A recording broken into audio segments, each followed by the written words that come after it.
ਇੱਧਰ ਹੀ ਇੱਥੇ ਦੇ ਰਹਿਣਾ ਆਪਣਾ ਰੇਹੜੀ ਦਾ ਹੀ ਕੰਮ 1000-1200 ਹੈ ਹੋਰ ਅਤੇ ਇਸ ਤੋਂ ਜ਼ਿਆਦਾ ਕੀ ਹੋਣਾ ਖਰਚਾ ਖੁਰਚਾ ਨਿਕਾਲ ਕੇ ਬਸ ਇਸੇ ਤਰ੍ਹਾਂ ਹੀ 400-500 ਰੁਪਇਆ ਬੱਚੇ ਦੋ ਮੁਸ਼ਕਲ ਗੁਜ਼ਾਰਾ ਕਰ ਰਹੇ ਹਾਂ ਅਤੇ ਰੋਜ਼ੀ ਕਮਾਉਣ ਕੰਮ ਕੁਮ ਅੱਗੇ ਹਾਲਾਤ ਇਸੇ ਤਰ੍ਹਾਂ ਹੀ ਨੇ ਅਤੇ ਲਿਹਾਜ਼ਾ ਬੜਾ ਔਖਾ ਹੀ ਕੰਮ ਹੈਗਾ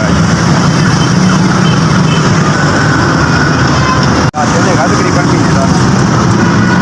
ਬੜੀ ਮਿਹਰਬਾਨੀ ਤੁਸੀਂ ਮੁਸਤਕ ਬੰਦੇ ਨੂੰ ਰਾਸ਼ਨ ਦਿੱਤਾ ਹੈ ਅੱਲਾਹ ਤਾਲਾ ਜੀ ਤੁਹਾਨੂੰ ਜਜ਼ਾਏ ਖੈਰ ਦਾ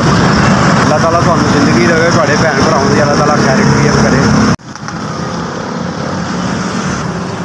SVS ਤੁਹਾਡੀ ਬੜੀ ਮਿਹਰਬਾਨੀ ਤੁਸੀਂ ਸਾਨੂੰ ਰਾਸ਼ਨ ਪਹੁੰਚਾਇਆ ਅਸੀਂ ਤੁਹਾਡੇ ਬਹੁਤ SVS